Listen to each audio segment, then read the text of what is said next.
உங்கள் வாழ்க்கையில் பல முயற்சிகளை செய்தும் இன்று தோல்வியும் நிந்தையும் அவமானமும் உங்களை சூழ்ந்திருக்கிறதா? திடன் கொள்ளுங்கள். கர்த்தருடைய கிருபை காலைதோறும் புதியவைகளாக இருக்கிறது.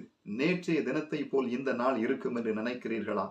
உங்களை வெட்கப்படுத்த விரும்பினவர்கள் விலகிச் செல்வார்கள். தோல்வி உங்களை விட்டு மாறும். இன்னும் நான் சொல்லட்டும், அந்த தாமார் மீது குற்றம் சாட்டினது போல இந்த உலகம் உங்களை குற்றம் சுமத்த நினைக்கும் பொழுது கர்த்தர் உங்களுக்காக வாதாடுவார். கர்த்தர் உங்களுக்காக யுத்தம் பண்ணுவார். அநேக சமயங்களில் பிறர் மீது நாம் குற்றங்களை எளிதாக சொல்லி விடுகிறோம். இந்த யூதா சொன்னது போல, வெளியே கொண்டு வாருங்கள், அவளை உயிரோடு எரித்துவிட வேண்டும் என்று பிற மக்கள் செய்யக்கூடிய சிறு தவறுகளை நாம் உடனே அவர்களை நியாயம் தீர்க்கிறோம். சிலுவையில் அருள்நாதர் இயேசு இந்த உலகத்தின் பாவத்தை சுமந்த பொழுது இவர் யாருக்காக இந்த பாடு படுகிறார், எதற்காக இந்த வேதனை படுகிறார் என்பதை யாரும் அறியவில்லை.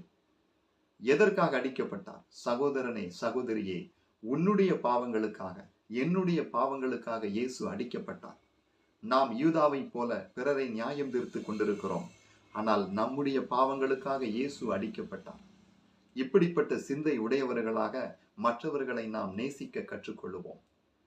ஆண்டவர் அந்த மகளுக்கு 2 ஆண் பிள்ளைகளை தந்தது போல இந்த செய்தியை பார்க்கக்கூடிய உங்களுக்கு இந்த நாளிலே இரட்டிப்பான பலனை, 2 மடங்கு ஆசீர்வாதத்தை அவர் தரும்படி தேவ ஊழியனாகிய நான், சர்வ வல்லமையுள்ள இறைவன் இயேசுவின் நாமத்தில், யெகோவா தேவனுடைய சமூகத்தில் உங்கள் யாவரையும் நான் ஆசீர்வதிக்கிறேன்.